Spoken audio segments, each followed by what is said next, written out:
He felt everything as the scalpel sliced into his abdomen, but he couldn't move or cry out. That's because he was given drugs to paralyze him, but they forgot to give him the drugs to knock him out. For 16 minutes, he was wide awake in extreme pain until the doctors finally put him under. Usually on a person who's not on a lot of medications, the anesthesiologist would notice the heart rate and blood pressure go sky high and know that the patient's feeling pain. So they should be monitoring that constantly. So it shouldn't take 16 minutes though for them to figure that out. After the surgery, he couldn't sleep and became paranoid from the trauma. And tragically, he took his own life just 2 weeks later. So that's really tragic, horrible, horrible. You know, the key is to make sure you're with a good anesthesiologist who can monitor you and take care of you during your operation. An African soldier would place an army ant on his wound, allowing it to bite down and clamp the edges together.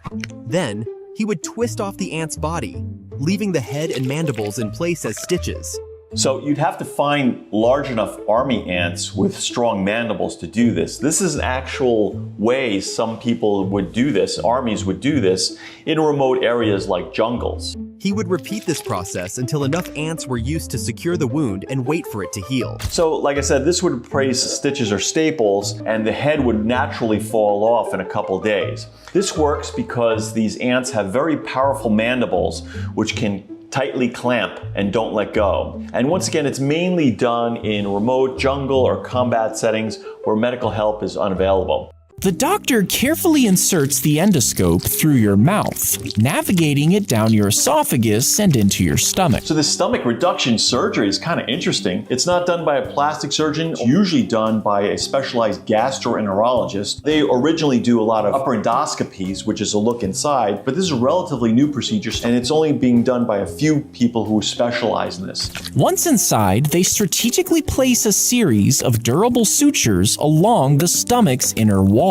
These sutures pull the stomach into a narrow tube-like shape, dramatically reducing its size. When you eat, your new smaller stomach will make you feel full sooner, leading to weight loss. This surgery is very similar to how a gastric sleeve surgery works. You have to go on a life-changing diet where you start eating 6 small meals a day and consult a dietitian. If your ear gets ripped off, you can actually take some cartilage from your rib cage. Then a doctor will carve it into the shape of an ear and place it into a pocket of skin on your forearm. Inside your arm, it develops and forms new blood vessels and skin. Once it is fully developed, the new ear is removed from your arm. The new blood vessels are attached to your ear hole, and the skin is carefully stitched to your head, giving you a new ear. I don't think that if cartilage was put in the skin of the arm, that would work like that. I've never heard of that, and it's not my expertise. If that does, it's a little bit out of my realm. I have been involved in one ear reconstruction case where a child was born without an ear, and we kind of did that, but we used the skin that was there, we used the rib, put it there, and then a few flap reconstructions,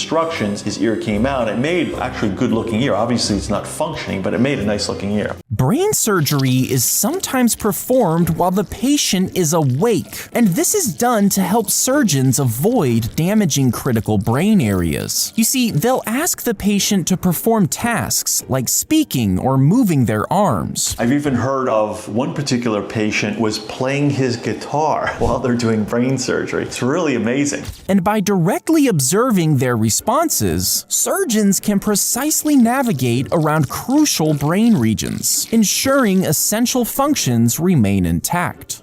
Now that way they can observe essential functions remain intact, but also they can see if they go to certain areas of the brain, if it causes any problems. So that saves a lot of gray matter and obviously complications risks. So it's an amazing thing. A surgeon will remove a healthy vein from your leg if you have a blocked artery. So usually that's done below the knee, not in the thigh area. It's very common to use what's called the saphenous vein, which is most commonly harvested below the knee. Then they will open up your chest and stitch one end of the healthy vein to the clogged artery right above the blockage, and the other end is stitched right below it. So the blood flow is reversed because veins have valves, and if you put it in the wrong way, your vein graft isn't going to work. If you lose your arm, a doctor can surgically place a titanium implant into your remaining bone. The muscles and skin are then carefully adapted around the implant, and the prosthetic is attached. The technology of this has really come a long way, and it's really amazing. When you flex your muscle a little bit, your bionic arm flexes just like your regular arm would. It's really amazing. And now they also have advanced some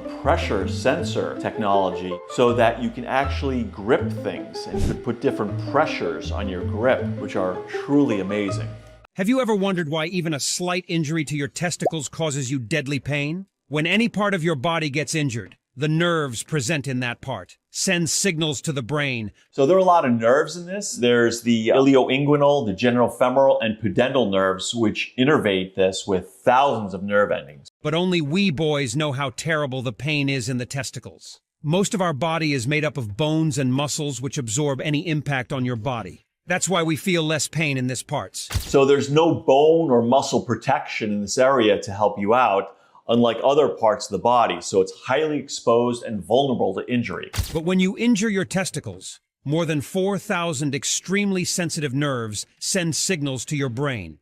When the brain receives so many pain signals, you feel extreme pain and you start fainting. These are primitive survival responses. The body thinks that something has seriously happened.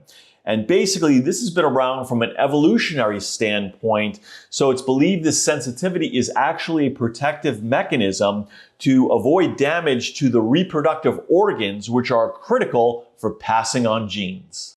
Have you ever wondered what that little groove is under your nose? I mean, does it have a purpose? And if so, what is it? Well, some people stupidly think it's supposed to serve as a funnel for snot to run to your mouth. That has no purpose except for cosmetics. And others say it promotes our smelling sensitivity. Smell more money with that. But the actual reason we have this groove might surprise you. It's called the philtrum, and it's where different parts of your face met together in the womb. So basically, it's where all the parts met together during embryological stages of the human body. Basically, it has no function except for cosmetics.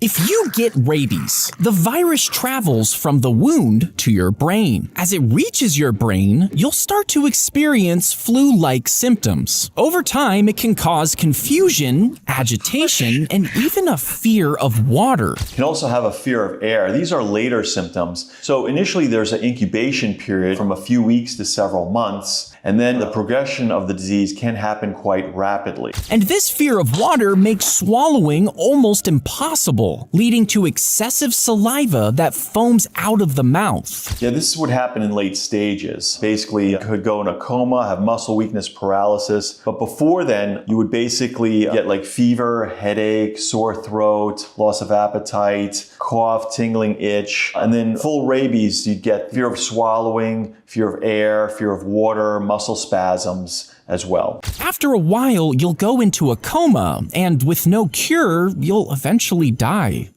This is true. There is no cure for rabies. That's why it's important to get vaccinated or staying away from animals you don't know, or, don't walk in the woods by yourself.